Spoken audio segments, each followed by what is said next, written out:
could sacrifice. Hey there, thank you so much for watching another episode of Lighthouse TV Online. Today we have with us Miss Rhonda Thompson and Mr. Rodney Wright. So it's Sunday morning. But as the morning goes on and nobody has it, I get a little panicked. I went into the 9 o'clock Bible study, a woman's Bible study. I had shared embarrassed. I lost Mike's Bible. And of course, Rhonda Thompson, the flake kicks in, right? The enemy tells you, oh, what have you done? And so some women in the room were praying, and I remember they were praying very sweetly, and it was quiet and praying. And I was like, oh no, Jesus, I need a neon sign. I need this Bible back. Right. Your love's unending, so pursuing, stays renewing my heart to pour the load of love you hold. God, show me more of who you are.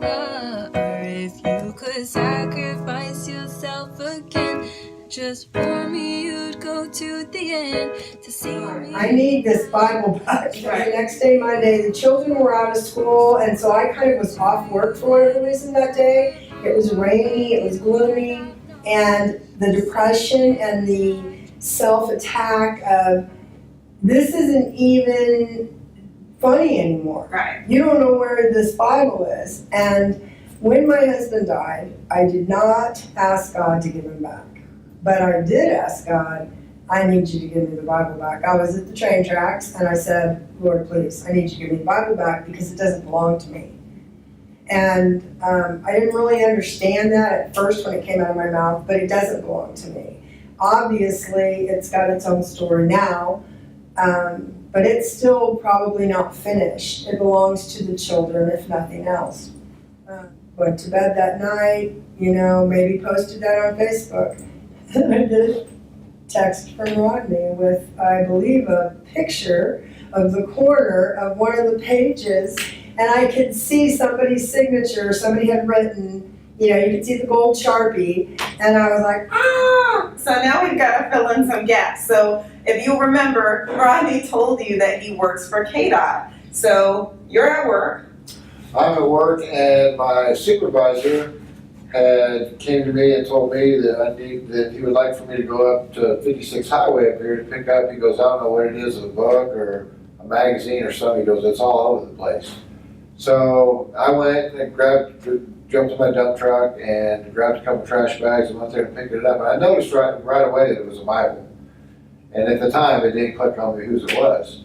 So these pages were just like everywhere. It's like that Bible had to have came off the top of your car like you were going like 80 miles an hour, and then another truck came this way and it just went poof. I mean, there was pages everywhere. So I picked them up, put them in the trash bag. I didn't know whose it was. Put them in like a couple of different, I think it was like 2 different trash bags. And so I finished doing my job or ran my route, picked up some more stuff, and came back to the shop. And I didn't throw them in the dumpster for some reason. I don't know why. For some reason. I kept it, yeah. And so I set it next to the dumpster, and it still didn't dawn on me. And it wasn't until the next day when, I can't remember who it was, there was a couple of different women sharing your post about your Bible. And I was scrolling through Facebook again, and I saw it on my Bible. I'm like, whoa. There's no way. So that's when I went through it and took the picture of you of the gold writing on the front. And then that's when I called you and we had our talk or whatever. It was really cool. I got goosebumps thinking about it. So then I got my dump truck immediately. I had some other stuff to do, but I didn't care. So I went back up and I picked up more pages. I picked up as many as I could because I knew whose it was. And I found some more. And then I talked to you again about the hardcover and something else. So I was on a mission again to fight because I knew how much this meant to Rhonda. So I went up there and I found as much as I finally could, and I took it home. I mean, these pages were like, because it had rained, like you said, and the pages were just, kind of like crumbled up. So I took, page by page, I would take them out and go like this and flatten them out, and I did that, and then finally Did I bring it to you or did you come get You it? came and got it. Yeah, you came and got it. I had it in a box. This is the reason that these people are on this show today. A lot of times we overlook small acts. Anybody could easily say, well, Rodney was doing his job. Still, though, he was intentionally going above and beyond to just serve, to be hands and feet to somebody. It was a book. You know, Bibles are what, $5? But this Bible is priceless. Yeah. There's no replacing this Bible. You could have easily said, well, I did what I could do, it rained, but you didn't do that. And that's what I wanted to make sure that everyone gets a chance to see. It doesn't matter what it is that you do for a living. It doesn't matter, maybe you're not, you know, in ministry, but did he not minister to your heart? Oh, he not only ministered to my heart, but that it was Rodney that, staying with that train of thought, that he could have. He could have sent me a text and said, hey, I was just out on Old 56 and I found some of it, it's out there. I mean, you know, and I had gone to the city of Gardner. Did you know that? No, I didn't know Yeah, I that. went to the city of Gardner. I was trying to figure out who might, but it had to be Rodney, because it had to be me saying, come on, Jesus, I need a neon sign. I need you to make, you know, your presence here real clear. Well, I don't understand how anybody cannot see God in it, that it's Rodney. I mean, how many guys work there? At that time, there was like 8 of us. Okay, still, 8 guys. Could have been any of them. So you just, both of you, really, you have a pattern of having an internal dialogue with the Holy Spirit, and the Holy Spirit saying, yeah, I know this isn't convenient right now, but man, Jesus would really love it if you did this. Jesus would really love it if you have these conversations with this older man and you would just engage with him. Jesus would really love it if you go back out there and look for the rest of those pages. Jesus would really love it if you didn't throw that bag away. You know? Why didn't you throw that bag away? So I have to ask you, like, what, and I'll ask you the same question as well. What is it that really makes you say, before I think about myself in this moment, how can I be obedient and be a servant to Christ? Oh man, I don't know, probably just not being who I used to be is a big part of it. You know, my lovely wife and kids, I just don't want to turn my back on them. And other than that, I really don't know. I just like to do the next right thing. I'm afraid not to. I'm afraid to turn my back on him because I've done it before, and I always end up in a place that's dark and I don't like being there. For sure. I do have to say that it's felt like it was, oh, the Flight Lost Your Bible. Oh, isn't that cool? Rodney found it. And then we came together. But the truth is, it was not just, and what happened to me was, I believe also God was saying, you need to chill out because you didn't even know where you put the Bible. Mm-hmm. So he was dealing with me in some, you need to calm down, you know, issues. But here, I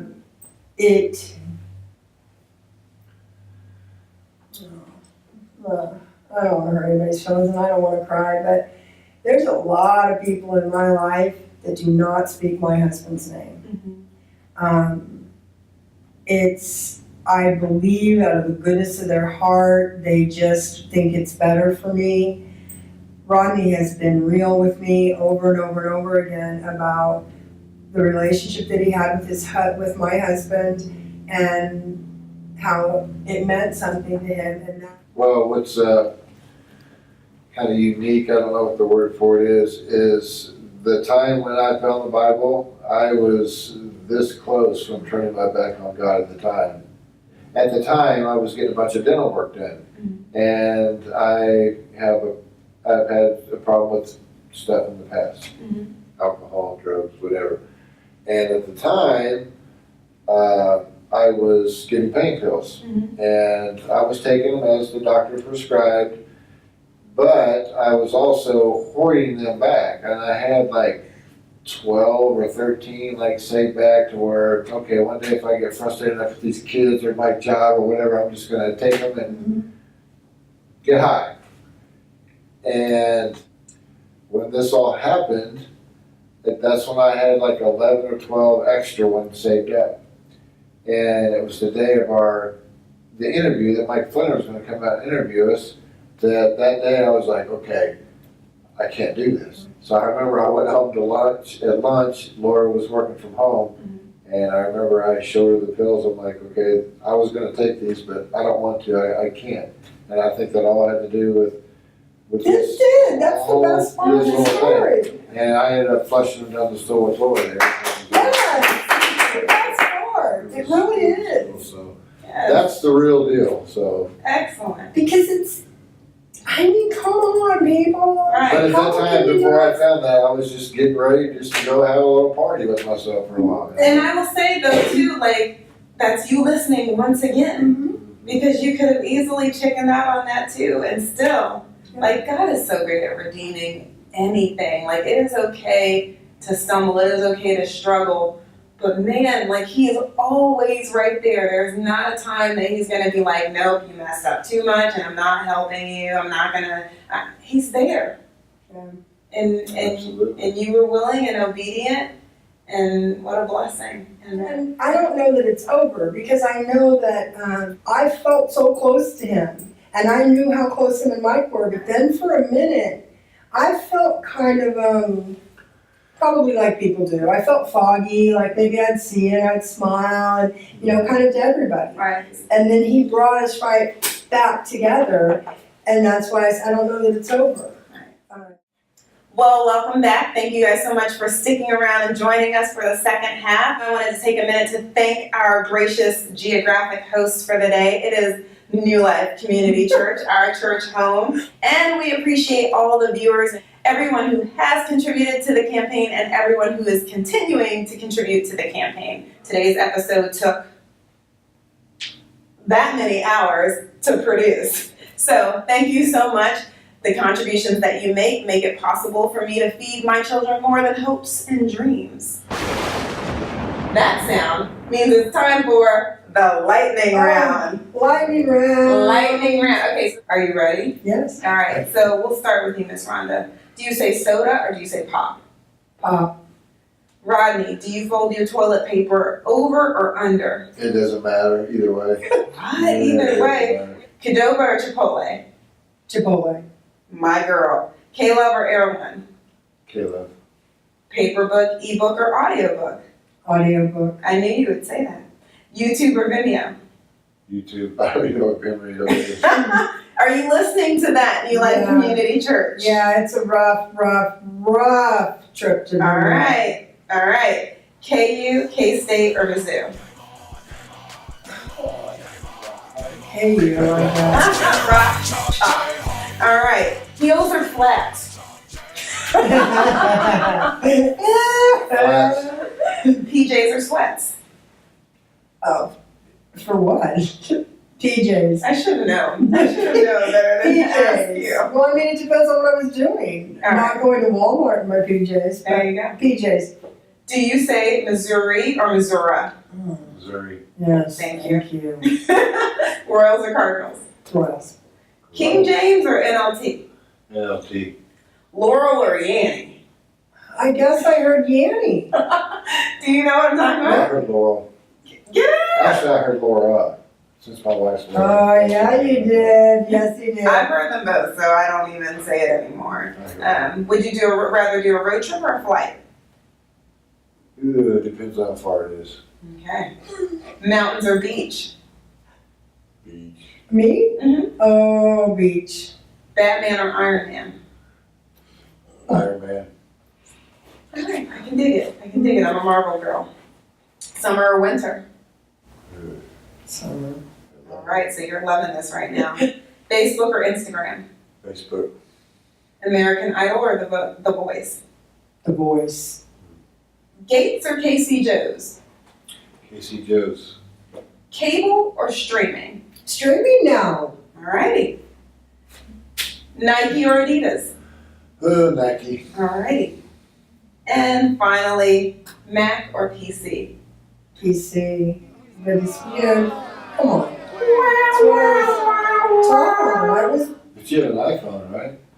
I have an iPhone. That's your saving grace. And I asked Rodney, what were his inspirations other than the Bible? Because when you ask Christians what inspires them, they always say the Bible, which is great, but I wanted to give some additional resources. So he gave me a quote by John Moore. I'll write it down because I'm sure I'm butchering his name. In every walk with nature, one receives more than he seeks. I thought that was beautiful. I love that. Yes. Yeah, that's a good one. And so, Miss Rhonda Thompson, you actually gave your favorite verse. So your favorite verse is Ephesians 5:25. Yeah. Husbands, love your wives Yes. as Christ loved the church. Yes. Yes. I had a very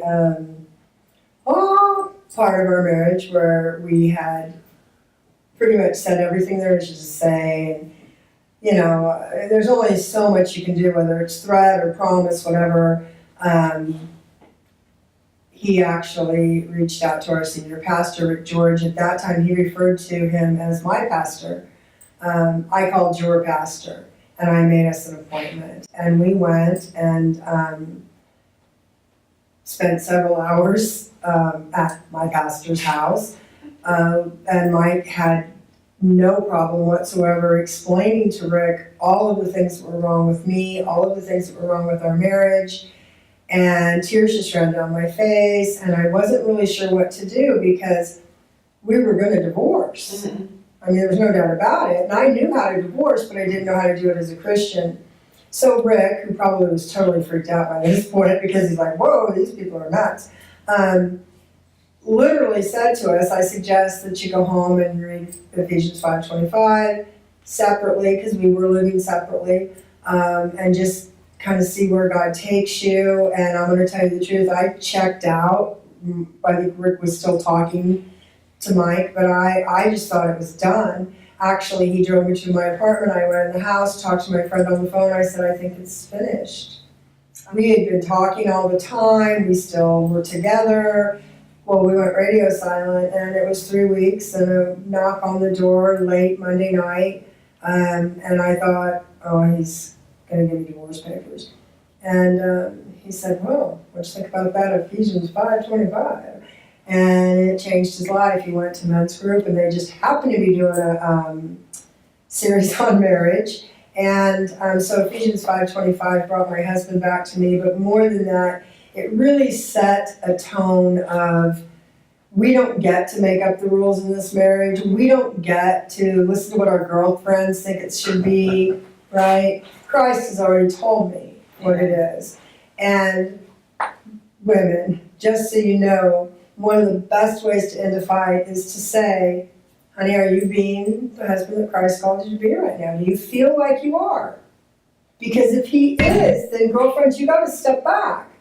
And if he's not, God will tell him that, and he will come and apologize, or, you know, make it right. I love that because it's the truth. And I know when I'm in the wrong, or when I'm having a intense time of fellowship with my husband, I like to think about, am I doing what it is that God called me to do? So I love that. We have to check ourselves in the same way that we expect them to check themselves.